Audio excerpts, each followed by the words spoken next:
Bom dia, bom dia. Tô sem óculos, socorro. Bom dia. Como vocês estão? Vou dar um tempinho pro pessoal chegar.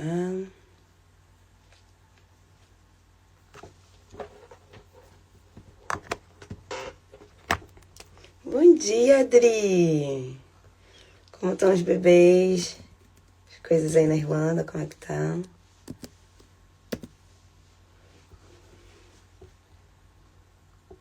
Bom dia, minha querida Lu. Saudades também. Quando for na Irlanda, eu vou na sua casa, eu prometo. Desse ano, hein? Se Deus quiser.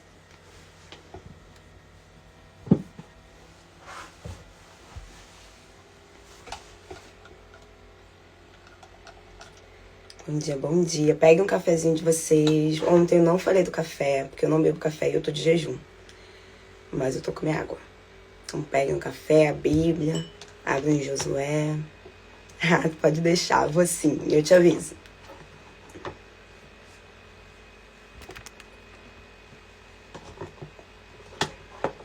Bom dia, dá um tempinho.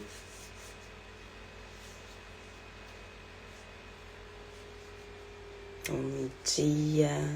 Vou começar orando enquanto o pessoal entra. Porque, como eu falei, eu não quero demorar mais de 30 minutos, porque eu sei que todo mundo tem os seus afazeres. Então, é uma leitura rápida que nós vamos fazer. Pegue um café, Bíblia, Josué. Nem eu abri, oh meu Deus. Josué 3. Tá aberto, tá aberto. Amém, vamos orar. Pai, muito obrigada por esse dia. Obrigado por essa manhã. Obrigado porque a sua misericórdia se renovou mais uma vez nesta manhã. E nós estamos vivos. Obrigada pela vida e pela família de cada pessoa que está aqui nesse momento e daqueles ainda que vão entrar. Que o Espírito Santo do Senhor visite cada um deles. Que os anjos do Senhor nos proteja, nos guarde, nos livre de todo qualquer mal. Acompanhe seus anjos aos nossos redores. Proteja nossa casa, nossa família, nossos bichos, tudo que é nosso, Pai. Coloca debaixo das suas asas. Abre o nosso entendimento, nos dê sabedoria, nos dê discernimento e revelação da sua palavra. Me usa somente como um canal e um instrumento para falar aquilo que o Senhor deseja. Em nome de Jesus. Amém. Bom dia, Dream Gardens. Vulgo Kelvin. Ou Madalena, não sei como é que... Tá, Josué 3, bora lá. Pegaram a Bíblia, o café. Gente, hoje eu tinha que usar o óculos. Mas eu não consigo pegar agora. Socorro. Vai dar certo. Vou anotando papel e caneta para quem gosta de anotar, tá? Que esse versículo de Josué é muito bom. Bora lá, peguei uma versão melhorzinha, mais atualizada, que fica mais fácil a compreensão. No dia seguinte, logo cedo, Josué e todos os israelitas partiram de Setim e chegaram às margens do rio Jordão, onde acamparam antes de atravessar o rio. 3 dias, novamente, lembra de ontem, quem estava aqui ontem, falei de 3 é número profético, Pai, Filho e Espírito Santo, simboliza a perfeição de Deus, altura, largura, profundidade, nêutrons, prótons, elétrons. Deus trabalha no número 3 também, né? E deram a seguinte ordem ao povo. Quando vierem a arca da aliança do Senhor, seu Deus, sendo carregado pelos sacerdotes, levitas, saiam da sua posição e sigam a arca. Tenham cuidado de ficar cerca de 1 quilômetro atrás dela. Não se aproximem demais. Assim vocês saberão por onde ir, pois nunca passaram por este caminho. Então Josué disse ao povo: purifique-se, pois amanhã o Senhor fará grandes maravilhas entre nós, entre vocês. Pela manhã Josué disse ao sacerdote: levantem a arca da aliança e conduzam o povo para o outro lado do rio. Levem também a arca da aliança fora à frente do povo. O Senhor disse a Josué: hoje começarei a fazer de vocês um grande líder aos olhos de Israel. Eles saberão que estão com você, assim como estive com Moisés. de seguinte ordem aos sacerdotes, que carregam a Arca da Aliança. Quando chegarem juntos às margens do Rio Jordão, parem exatamente ali. Então Josué disse aos israelitas: aproxime-se, ouçam o que diz o Senhor, seu Deus. Versículo 10. Hoje vocês saberão que o Deus vivo está entre vocês. Ele certamente expulsará os cananeus, e os hititas, os heveus, e os ferezeus, e os girgazeus, e os amorreus, e os jebuseus diante de vocês. Vejam a Arca da Aliança, que permanece ao soberano de toda a terra, e os conduzirá para o outro lado do Jordão. Escolha agora 12 homens da tribo de Israel, um de cada tribo. Os sacerdotes levarão a arca ao Senhor soberano de toda a terra. Assim que os seus pés tocarem as águas do rio Jordão, a correnteza será interrompida, rio acima, e as águas se levantarão como um muro. Agora eu vou parar aqui para vocês. Eu lembro que uma vez eu estava falando com o Wellington, acho que todo mundo conhece o Wellington, e o Wellington estava lendo essa passagem lá atrás, e o Wellington falou: caraca, amor, Josué também dividiu o mar e as pessoas nem falam disso. Eu falei: pois é, as pessoas se esquecem, né? Ficou tão famoso o Moisés dividir o Rio Jordão, mas aqui também o Josué, assim que ele pisou o pé, o Rio Jordão foi dividido e as águas se levantaram. A mesma coisa que aconteceu com Moisés, aconteceu com Josué também. E aqui, não sei se vocês pararam para prestar atenção, que eu passei, mas num dos versículos aqui falava justamente que Deus disse assim: vocês se santifiquem. No caso vocês se purificarem para fazer. Ontem eu falei aqui que o livro de Josué, para quem estuda um pouquinho sobre batalha espiritual, eles utilizam Josué como base, porque diz que Josué fala de mapeamento de território, mapeamento espiritual, sobre domínio, sobre conquista de território. Josué fala inicialmente, assim que Moisés morre, Moisés passa para ele essa responsabilidade, ele fica com a responsabilidade de levar o pessoal, e ele leva o pessoal, e ele é instruído a tomar Jericó e a tomar a terra dos cananeus. Moisés era um libertador, Moisés era estudado, Moisés era pastor realmente de ovelhas, de rebanho. Bom dia, bom dia, bom dia. Ele era. Josué já chegou sendo guerreiro. Josué não era pastor de ovelha. Não era igual Moisés. Moisés era conselheiro, Moisés guiava a ovelha. Josué foi criado vendo o que Moisés fazia, mas Josué foi levantado para ser um guerreiro, para invadir a terra, para matar, para poder tomar território. Então muitas pessoas utilizam desse versículo em batalha espiritual, porque a partir do momento que você começa a lutar espiritualmente, você precisa fazer um mapeamento do que aconteceu. O mapeamento do território é o princípio inicial de batalha de libertação, de libertação e de batalha espiritual, é a raiz. E ontem nós vimos que Josué, ele fez um mapeamento, ele mandou duas pessoas irem visitar, checar, ver como é que funcionava, como é que era a terra. Conseguiram achar uma pessoa que era um ponto importante de conexão, que eu até falei ontem, que existem pessoas chaves no local, todo local que você for, se você for para namorar, se você for para passear, o que você for fazer, sempre vai ter que ter uma pessoa chave para poder te ajudar, até quando você vai se mudar. Tem que ter alguém ou alguma coisa, geralmente é alguém, uma pessoa que faz o contato, que mostra como é, que fala como é que é. Então a importância de nós termos pessoas chaves. Agora nesse versículo aqui está falando sobre você se santificar para poder entrar na terra prometida. E é o mesmo feito que Moisés fez, aqui também Josué fez. O mar também se dividiu. E às vezes as pessoas não lembram disso. Bora lá, 14. O povo deixou o acampamento para atravessar o Jordão, e os sacerdotes que levavam a arca da aliança foram à frente. Era a estação da colheita, e o Jordão transbordava sobre as margens. Assim que os sacerdotes que levavam a arca puseram o pé na água junto à margem do rio, a correnteza acima daquele ponto foi interrompida e começou a se acumular numa grande distância lá perto da cidade, chamada Adama. E os sacerdotes de Zaretã nos arredores de Zaretã. E a água abaixou naquele ponto e correu para o Mar Morto. Resumindo, a água fez assim e voltou, correu para o mar, até o leito do rio secar. Então todo o povo atravessou de frente à cidade de Jericó. Os sacerdotes que levavam a arca da aliança do Senhor ficaram parados no meio do leito do rio, em terra seca, enquanto o povo passava, esperando ali que todo Israel estivesse atravessado no Jordão e na terra seca. Aqui em cima eles falaram dos levitas, os levitas e os sacerdotes. Naquela época os levitas eram os sacerdotes. Eles eram o pessoal que levava a arca, era o pessoal que levava o chofar, era o pessoal que cantavam, que iam à frente da batalha. Então eles levavam a presença de Deus através da arca, na frente de qualquer batalha, porque eles acreditavam, e é verdade, que a presença de Deus estava ali e eles só venceriam a guerra se eles estivessem com Deus. Então eles se preparavam, eles se santificavam, os levitas eram separados e eles iam para frente da batalha com a arca da aliança, carregando, porque aquilo representava a presença de Deus.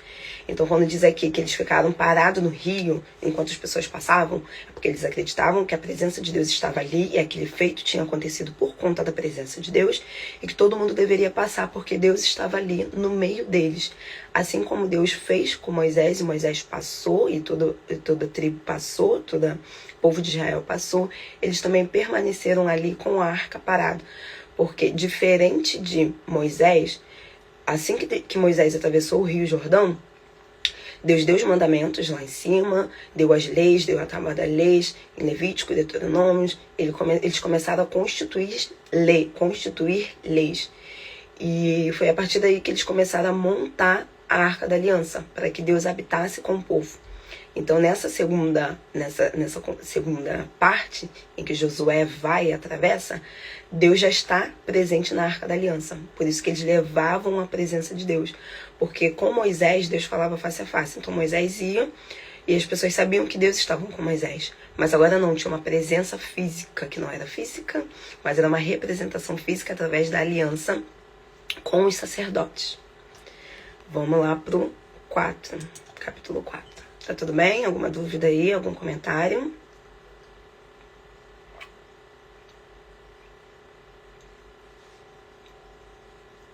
Não? Parece que eu tô bebendo café, né, gente? É água.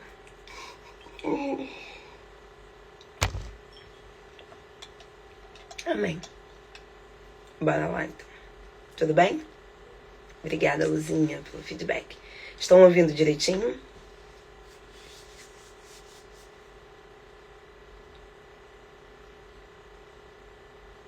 Ok, bora lá. Tá assim um subtítulo.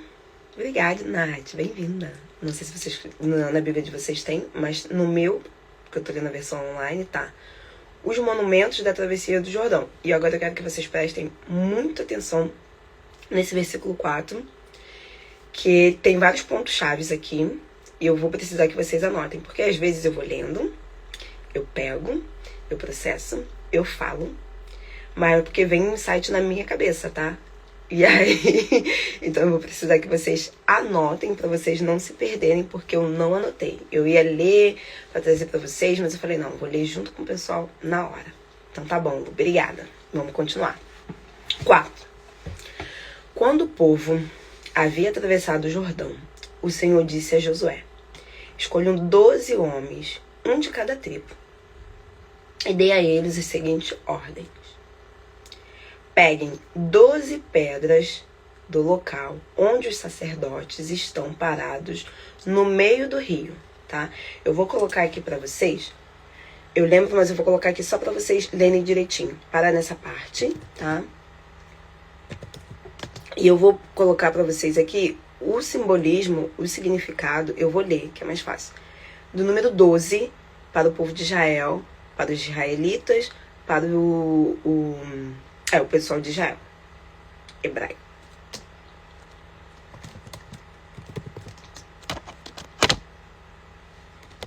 Aí.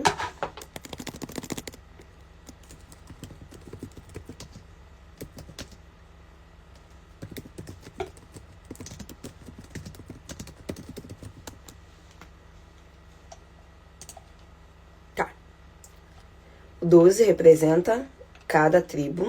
Isso nós já sabemos. Rubem, Simão, Levi, Judá, Zebulon, Issacar, Dan, Gad, Asser, Naftali, José e Benjamim.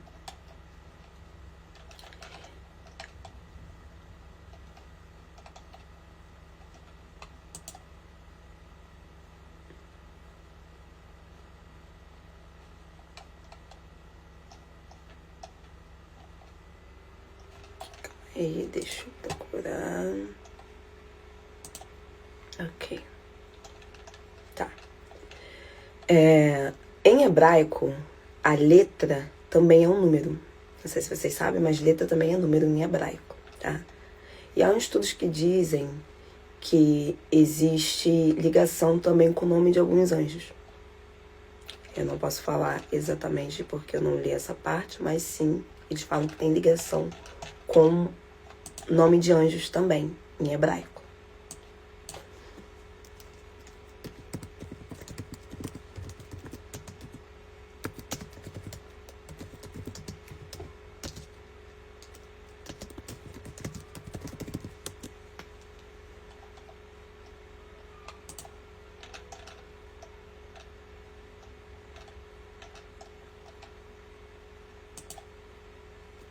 Vou achar.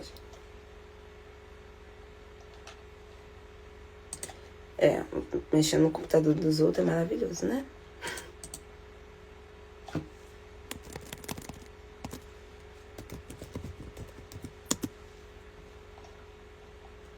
Tá. Número 12, em hebraico, um significado bíblico, representa perfeição governamental, autoridade divina, totalidade e organização. Deus constituiu 12 discípulos, 12 tribos, então tem simbolismo no número 12. E agora voltando aqui à Bíblia, vocês veem. Número 13. Dê a eles a seguinte ordem. Pegue 12 pedras do local onde os sacerdotes estão parados no meio do rio. Levante as pedras com vocês e amontanhas no lugar onde vão acampar esta noite. O que estava acontecendo ali? Eles levantaram um altar. É um altar de memorial. Levante um altar com 12 pedras, representando cada tribo, para estar ali com vocês. Eles estavam levantando um altar de memorial. Tá? Então Josué convocou 12 homens que havia escolhido, um de cada tribo de Israel, e disse: vão até o meio do Jordão, à frente da arca do Senhor seu Deus. Cada um de vocês pegue uma pedra e carreguem sobre o ombro. Serão 12 pedras no total, uma para cada tribo de Israel. Elas serão um monumento entre vocês. No futuro, seus filhos perguntarão o que significam estas pedras. E vocês dirão: elas servem para nos lembrar que o rio Jordão parou de correr quando a arca da aliança do Senhor passou por eles. Essas pedras serão uma recordação no meio dos israelitas para sempre.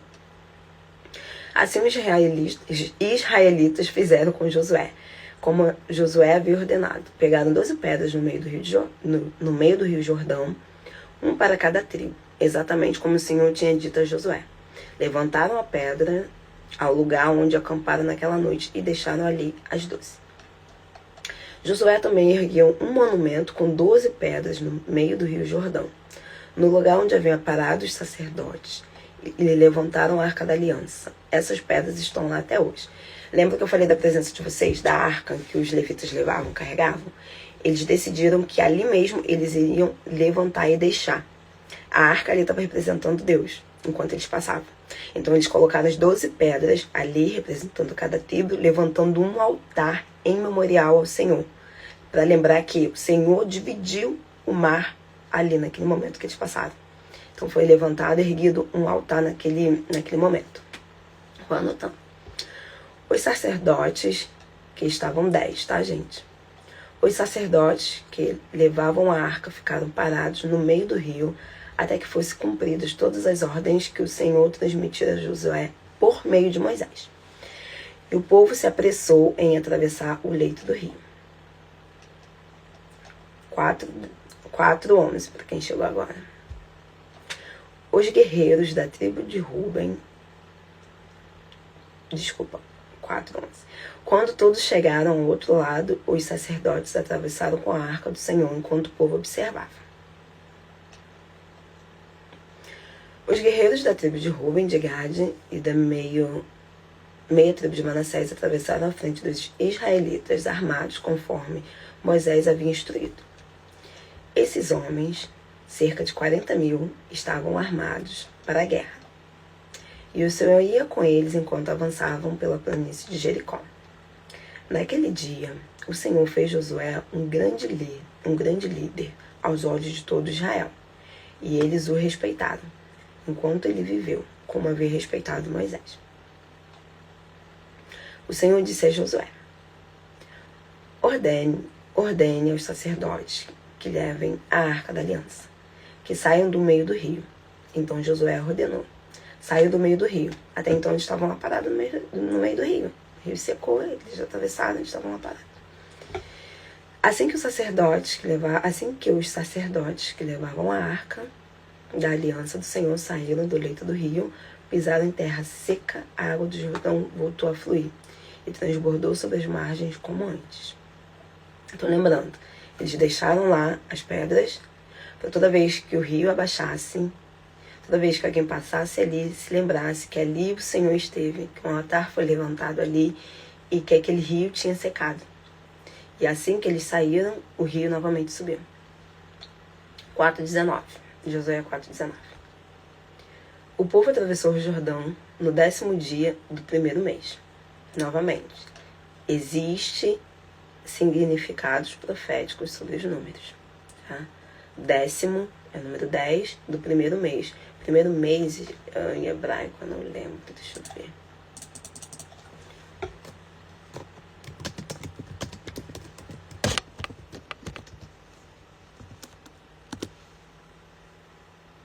É o mês de Tishê. Não, o mês de Nissan, que na verdade começa agora. Mês de Nissan para eles. É mês de julgamento, mês de perdão, mês de alegria. Tá? Então, vocês podem ver, eles atravessaram justamente no primeiro mês, no dia 10, mês da alegria, mês de provisão. Então, há significado nas datas. Todas as vezes que tem data, todas as vezes coloquem aí, acompanhem. Todas as vezes que vocês veem número ou data, é porque tem algum significado profético ali, tem uma representação, tem um significado, tem uma justificativa por eles terem colocado aquele número e aquela data ali específica. Aí vocês têm que buscar o significado, o que significa e o porquê, tá? No caso aqui, o primeiro mês de Nissan, de julgamento, de alegria. Foi no mês que ele passou. Agora, número 10.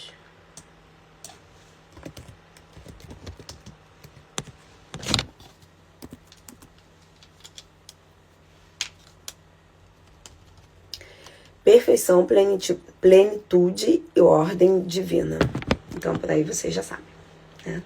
Por que eles passaram justamente nesse dia e nesse mês. Plenitude e provisão. Bora lá. 20. Foi ali em Gilgal que Josué ergueu um monumento com 12 pedras tiradas do Jordão. Novamente. Ele abriu, ele fez um altar lá no rio, e ele novamente fez um altar fora. Não sei se vocês lembram, caso alguém lembre, tenha lido, quem não leu, eu vou falar aqui, que lá atrás, Jacó fez algo similar. Assim que ele fugiu e Deus se apresentou para ele em sonho.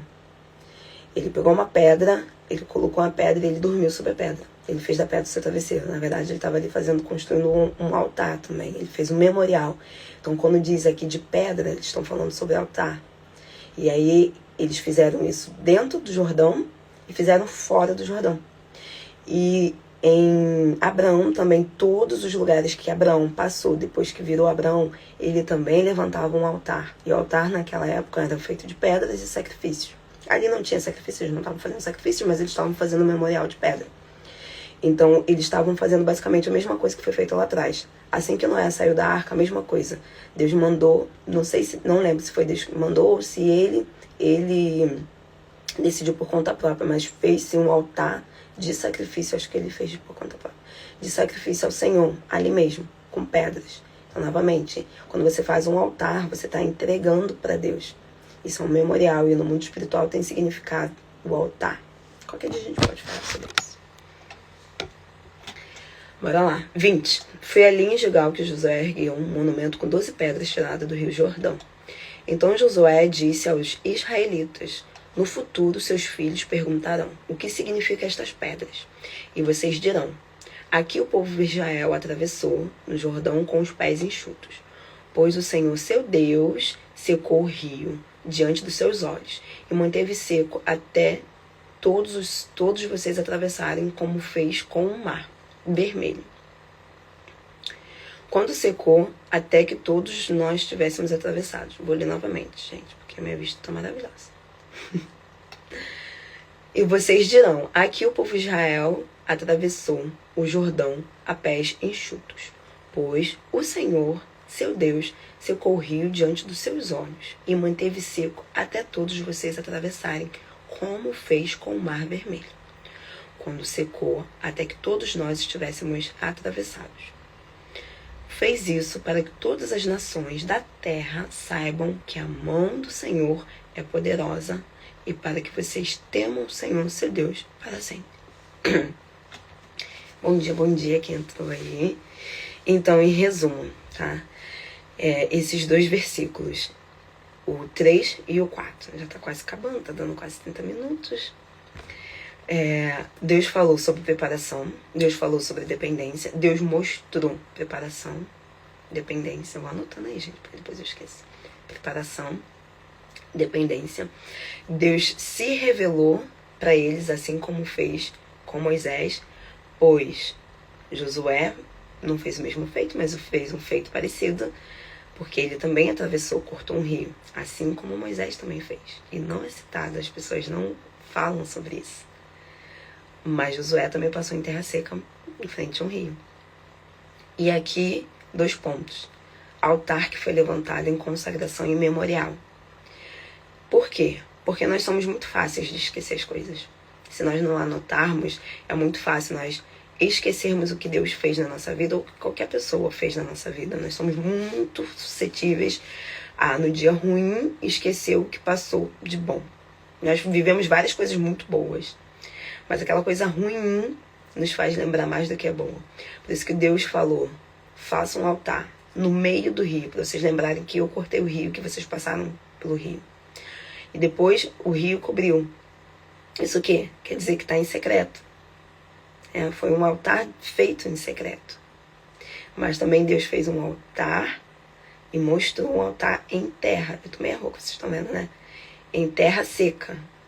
Então, a importância de vocês levantarem o altar. E hoje, o que nós podemos falar em relação ao altar? Oração, consagração. Deus falou ali também para Josué de consagrar, de santificar, de depender dele, de levar a arca da aliança, de levar a presença de Deus aonde eles fossem.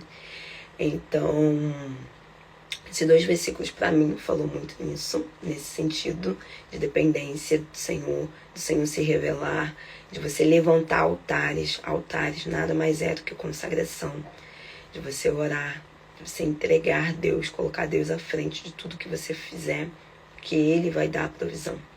Nós vimos ali o significado do número 12, o significado do primeiro mês e o significado do número 10.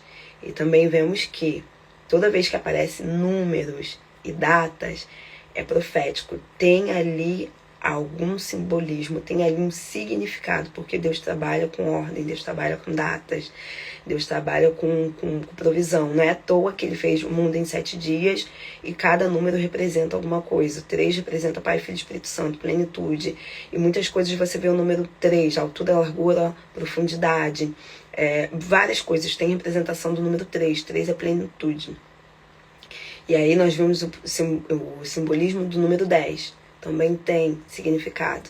Sabemos que cada mês em hebraico também tem significado. Então, foram isso. Eu quero saber se vocês têm alguma dúvida. Se vocês têm alguma dúvida, alguma coisa para falar, para comentar, para compartilhar, para nós orarmos e finalizarmos.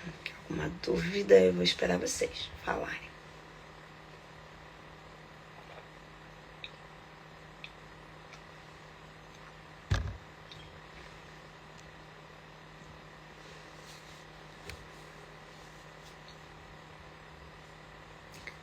Vocês estão bem, gente? Tô um pouquinho rouca hoje e cega, porque tô olhando no computador e a luz me dá muita sensibilidade na vista, então tô vendo assim, não sei se vocês repararam.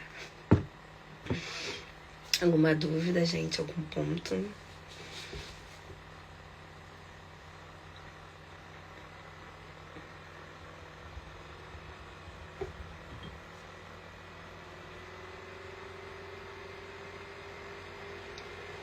Não? Algum comentário extra que queiram fazer? Eu não sei vocês, mas esse livro de Josué é bem interessante, porque quando ele começa, quando Deus fala para ele Deus já começa para ele falando: seja forte e corajoso. Quer dizer, Moisés fez muitos grandes feitos, nós sabemos disso, mas Moisés não foi um homem de guerra. Vocês já se questionaram por que Deus o tempo todo fala com Josué: seja forte e corajoso? Por quê? O povo de Israel era um povo de colheita, de plantação. Deus leva eles lá para o Egito, eles viram escravos. Escravos faz o quê? Trabalha. Escravo não tem vida. Escravo só reclama. Por isso que Deus deixou todo mundo morrer e trouxe um outro povo com uma outra mentalidade. E a partir do momento que Deus constitui leis, Ele está constituindo um povo, uma lei. Eu não sei vocês, agora comentário aleatório, para nós fazermos o contexto, tá? Não sei vocês, mas eu no começo, quando eu via que Deus constituiu várias leis ali, lei até do mofo, várias leis de quem tivesse impuro, estaria fora, e várias leis, eu fiquei me questionando, falei: nossa, mas por que isso? Gente, naquela época não tinha médico, a medicina era basicamente o que as pessoas faziam com as plantas, que eu esqueci o nome que dá, como se fosse uma alquimia. Então Deus separou um povo que vivia num lugar totalmente idólatra. Eles eram escravos, mentalidade de escravo e mentalidade somente de trabalho. E aí Deus tirou aquele povo do Egito e Ele plantou ali a dependência deles no deserto. Depois Ele levou o povo para um lugar e construiu várias leis. Leis por quê? Porque eles não tinham leis. Não existia lei. Então Deus foi ali moldando um padrão santo, porque Deus é santo. E eu acredito fiamente que quando na palavra do Senhor diz que seja feita na terra assim como é no céu, tudo que Deus trouxe do céu para a terra é porque já tem no céu. Então se Ele foi chato, que as pessoas às vezes acham: nossa, mas que Deus é exigente, que Deus chato, que Deus... É porque no céu há nível de santidade diferente daqui, que nós não conhecemos. Então por isso que Ele trouxe essas leis e constituiu essas leis de santidade, para ser um povo diferente. E aí o povo morreu tudo, porque eles eram rebeldes, e aí nasceu um novo povo com uma nova mentalidade, porque aquele povo tinha aquela cabeça de idólatra, não sabia como é ser santo, não sabia. Eles flertavam o tempo todo com o povo do Egito e com a escravidão. Então Deus teve que matar para implantar uma nova mentalidade com o seu jeito, com as suas leis, com o seu padrão. E aí foi esse povo que Ele levou para Canaã, e a partir daí virou um povo guerreiro, que até então eles não eram guerreiros, eles não sabiam lutar, eles eram escravos, escravo só apanhava. E aí Deus falou o tempo todo com Josué: seja forte e corajoso, seja forte e corajoso. Ele mudou, basicamente. E aí a partir daí o povo começa a atacar Canaã e começa a pegar a terra que Deus deu para ele. Isso implica em quê? Sangue, em luta, muitas lutas. De um povo que nunca brigou, um povo que é totalmente pacífico. Imagine, tem a lua aqui, a lua fofíssima. Você não tá acostumado, apesar que a lua é de briga, a lua faz esporte, mas tá. Uma pessoa aqui que é totalmente mansa, tem uma cultura totalmente tranquila, criada no interior, não é de guerra, não é de luta, não sabe lutar. E Deus o tempo todo fala: seja forte e corajoso, estarei com você. E aí Deus ensina táticas de guerra, mapeamento, vá lá e vê como é que funciona. Porque você não pode começar uma guerra sem saber fazer as coisas. Eu não posso atacar alguém se eu não sei quem é a pessoa, como é a pessoa.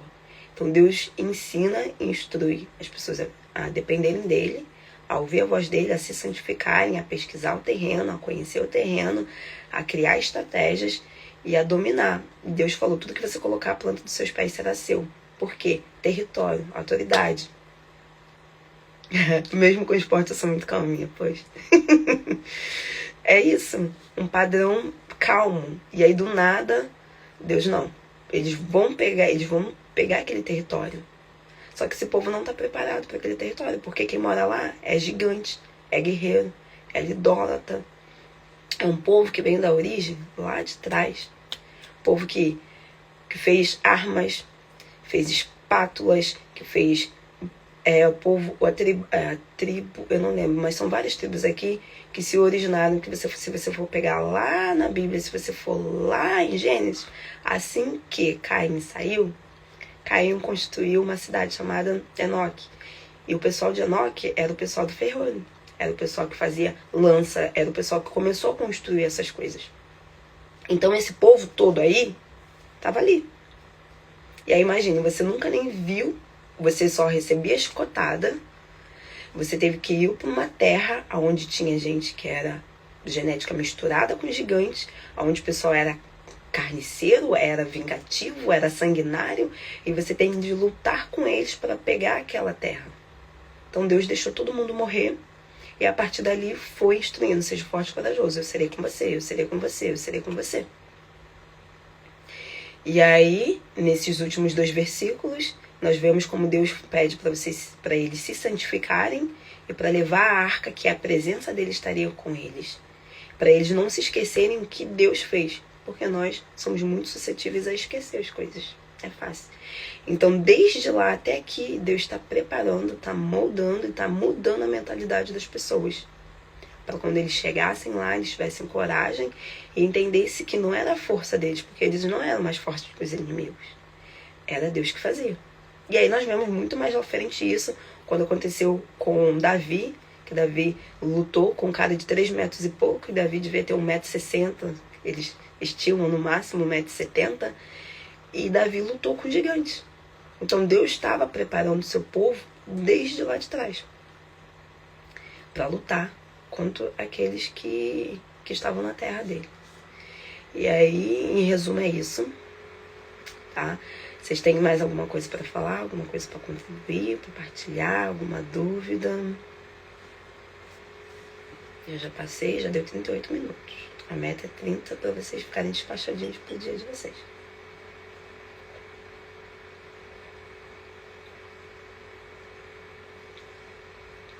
Não?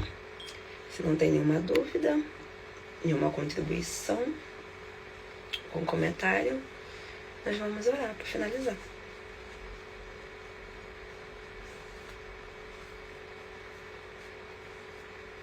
Amém? Ok. Então bora lá orar.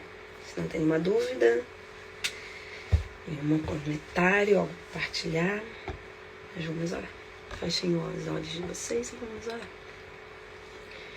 Pai, obrigada por esse momento, por essa leitura da palavra.